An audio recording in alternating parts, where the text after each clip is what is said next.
I want to talk about something that if you have anxiety and depression might be able to help you. I can't guarantee this, but hopefully it'll be able to help you. So as many of you know, I run an anxiety and depression group. So it is for over 18. So anyone who has anxiety, anyone who has depression and wants to talk about their story, wants to talk about their challenges, can come and speak for an hour and a half in this group. On top of all of this, I also am training to become a counselor. I will be in about 5 months, a qualified therapist. And I work both in a school with kids who are 13 plus. So I work in a high school. And on top of all of this, I also work with adults. And also on top of all of this, I also full-time work for a online mental health company where I go to schools, colleges and universities and I do workshops around mental health. So my point being is, I listen to a lot of people telling me their stories about what they're struggling with, what their challenges are, and I've listened to a lot of stories.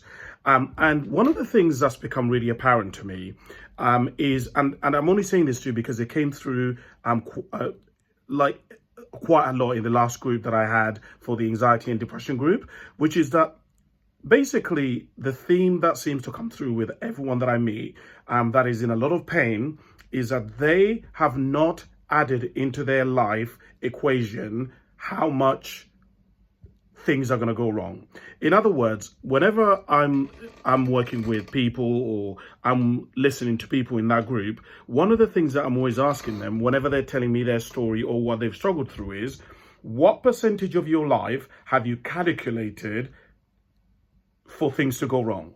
Because a lot of people have calculated for, I'm going to get a good job, I hopefully will get into university, I will hopefully get married, I will hopefully find a spouse, right? These are all positive things.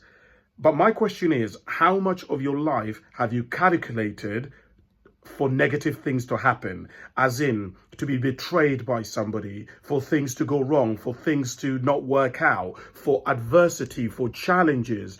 And every time I meet somebody who is in a lot of pain and I ask them this question, and I always say to them, out of 100%, what percentage of your life do you think did you calculate is going to be like depression, anxiety, sadness, being betrayed, grief, loss, like negative? And many of them say to me about 10%. And I say to people that in reality, if you study life and people, the negativity of life, as in people betraying you, sadness, anxiety, grief, loss, heartache, not getting the job, all of this sort of stuff is actually about 90%, right? And when you start to learn like that is, oh, that's the way life is, what I found is it changes things for you. So here's a question. If you're struggling in your life, you're hurting, my question to you is, how much of your life have you calculated out of 100% that is going to be negative, that things aren't going to work out? Because if you're expecting that the vast majority, meaning over 51% of your life is going to be good, positive, then you are going to be in a lot of pain, because basically that means you have to stay and keep things exactly as they are, because you can't have any kind of adversity or challenges. You can't be betrayed, like basically any force which removes you from where you are at or what you think like or what you feel is going to be seen as adversity.